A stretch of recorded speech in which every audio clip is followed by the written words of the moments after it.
A note with macaws and some water lilies there on the beach.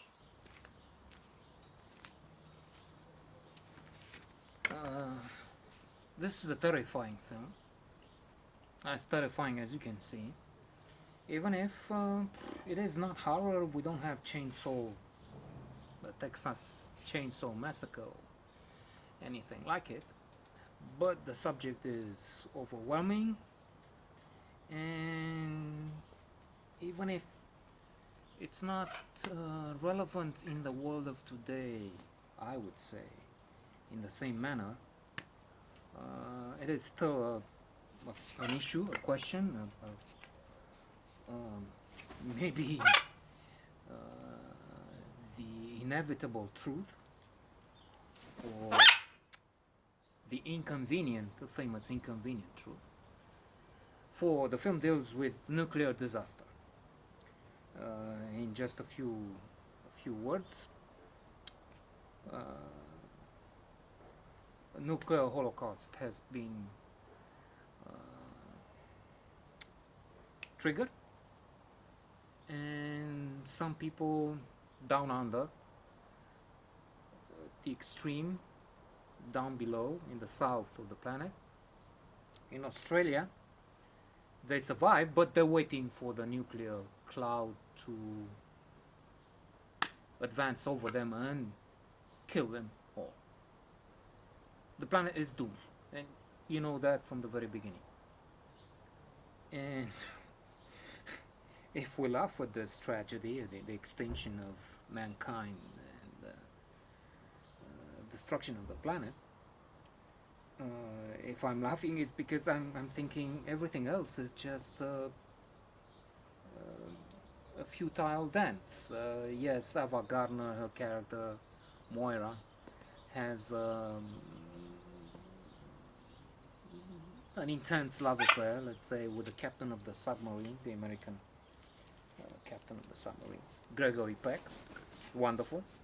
There's Fred Astaire as a scientist who regrets that he has had contributed to the creation of the bomb and needs to explain at one point in the submarine what happened. Um, how did I get to this? Because you're an egghead and you should know that. Well, you want a simple answer and it's not easy. But there it is.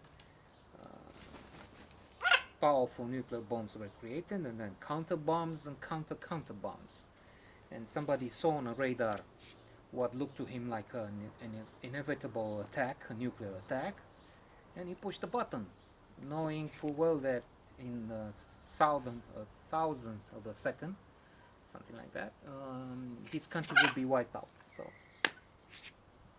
and everybody else pushed the buttons. Who, why, it's not important in this story. And indeed, as long as the planet is gone, uh,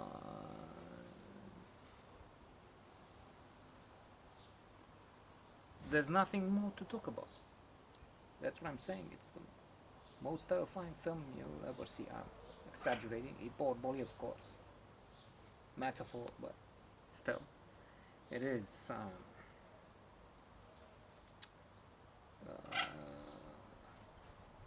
a film with a strong message, but it gives you a heavy heart, I would say. Because even if this is not going to happen in the world of today, I venture to say, well, because protocols are in place, and Russia and America get along so well. After all, Trump was elected by Putin's clique, and so on. And yes, there's still North Korea, the lunatic who keeps firing missiles and is always able to attack the south, and he doesn't need nuclear weapons, which he has, to destroy Seoul. It's within, I don't know, 30 miles, 50 kilometers or so from the border. So conventional heavy attack would destroy that city and do a lot of damage in South Korea. But all in all, he can be contained. He can do a lot of damage, of course, but he's not a threat to the planet. I'm thinking right now. What is a danger? And this film makes you think, yeah, right, we will not have a nuclear holocaust. But what about the climate change?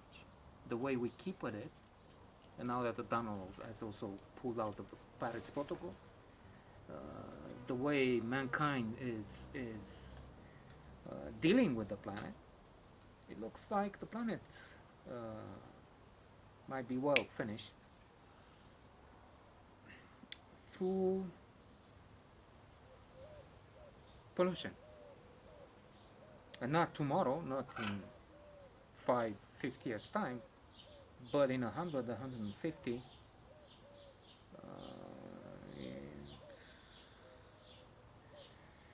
Projections show that oceans will rise.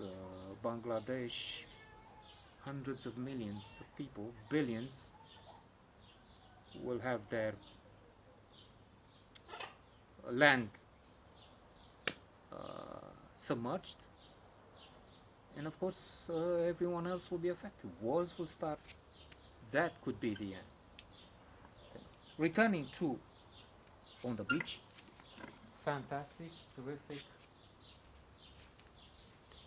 phenomenal film with a great cast.